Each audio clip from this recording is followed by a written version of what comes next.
A trailer has been released for Maul Shadow Lord, along with a bunch of databank entries giving us some new information about the series. Before we get into this story, I do want to say that the show looks really good. This visual style has come a long way since the Clone Wars and even Star Wars Rebels, and I think the final seasons of Bad Batch, the more recent Tales series, and Maul Shadow Lord. They all look really good visually. But from the new details we now know, the show will cover Maul setting up the beginnings of his new underground empire on the planet Janx, which is a planet which exists outside the core and is currently not under the thumb of the Empire, at least not quite yet. Other characters include local law enforcement on Janx who have to deal with the growing criminal underworld that exists on the planet already, one of these characters being a droid called Two Boots played by Richard Ayoade. The main setting on Janx is a fairly big city, a multi-level city that was built into a crater, so not unlike Belsavis in Legends or even Utapau in Revenge of the Sith, although it seems much more heavily developed than either of those areas are. The most important new character introduced so far, though, is Devon Isara. She's a former Jedi Padawan, a future Maul Padawan or apprentice, and it seems like a lot of the story is going to hinge on her. And ever since the show was announced initially and we saw her for the first time, there's been a lot of speculation around her and a lot of talk that she might be part of fulfilling one of the plans that George Lucas kind of had for a possible sequel trilogy himself. Basically taking the character of Darth Talon, at least the visuals of Darth Talon as a female Twi'lek Sith, and then basically having her be an apprentice to Maul a few decades after the Battle of Endor. It's a bit of a stretch to say that Devon is necessarily the new Darth Talon, because really the only similarities there are gender and species, but at the same time, under George Lucas's plans, the similarities between Darth Talon as she existed in the Legacy comics, which wasn't really that much of a fleshed out character, and what George would have planned to do with her, there wasn't a lot of similarity there either. Arguably, there wasn't much to work off of to have much of a similarity there. But I think there's also something interesting about comparing the timelines of Maul Shadow Lord to those prior ideas to have Maul running around in the sequel era. We know that Obi-Wan manages to actually kill Maul in Star Wars Rebels for good this time, at least as far as we know, so there is a limit to what Maul is able to accomplish in this period.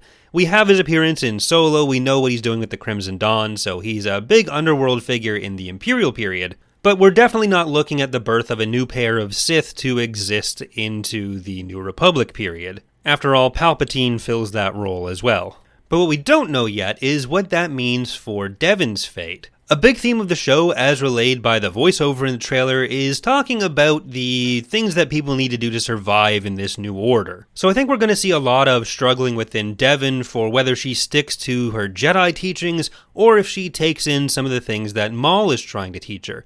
And this is something we've already seen a bit before with Ezra in Star Wars Rebels. So while the show does seem interesting, and I do like Maul as a character, I am a little bit concerned that there are limits to what kind of development we can see for him, and that we're going to be kind of retreading ground that we've already seen with him in other series like Rebels. There are some other Force users in the trailer, one that's presumably a Jedi in hiding, and there's also Inquisitors, but one key difference that seems to exist between Devon and Ezra is that Ezra had Kanan around to kind of pull him away from some of Maul's more nefarious teachings, even if they were willing to work with him on occasion.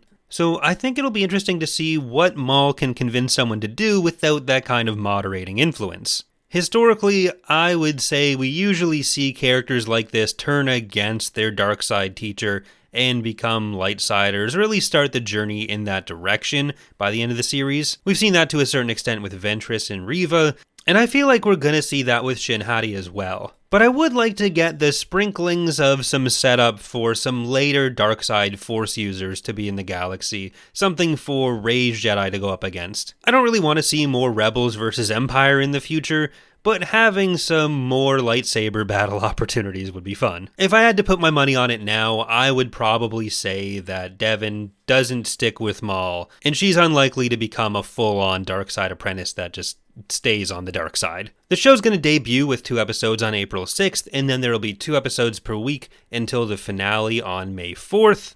Overall, I'm fairly on board with that release schedule. I'd almost prefer that aside from the double episode debut and maybe a double episode finale, that we only get 1 episode per week, especially since I don't know that there's going to be a ton of other stuff released this year. We're possibly getting Ahsoka later this year, but I'm happier to kind of spread things out as much as possible. And while I said I do enjoy Maul as a character, I do have some misgivings about the premise of the show. Like I said, there are a lot of elements to this that we've kind of seen before, and I don't know how deep we can go with Maul's character, or how much development we can get out of him. But I'm also willing to be surprised here. I've never been a huge fan of the Clone Wars animated series, and I didn't think the Bad Batch would be for me because of such a big focus on the clones, and the fact that it is just Star Wars the A-Team. But ultimately, that show really won me over. I still think I overall prefer Rebels to it, but I still really enjoyed it. And I think Shadow Lord has the possibility of pulling that off as well. The head writer for the show, I don't think I'm pronouncing his name correctly, but it's Matt Mishnovitz, and he was one of the writers on Jedi Fallen Order. He's also written some episodes of Rebels and the Clone Wars. Then there's also Brad Rao, who was involved in Rebels, Resistance, and the Bad Batch. So I think there's a lot of reasons to be at least cautiously optimistic here. Those are my thoughts, though. I'll be covering the show throughout its run. I don't know if I'm going to be reviving the Datapad Briefs channel for this show or anything else that gets released this year, but we'll see. Let me know in the comments what you think so far. Thank you for watching, and I hope to see you next time.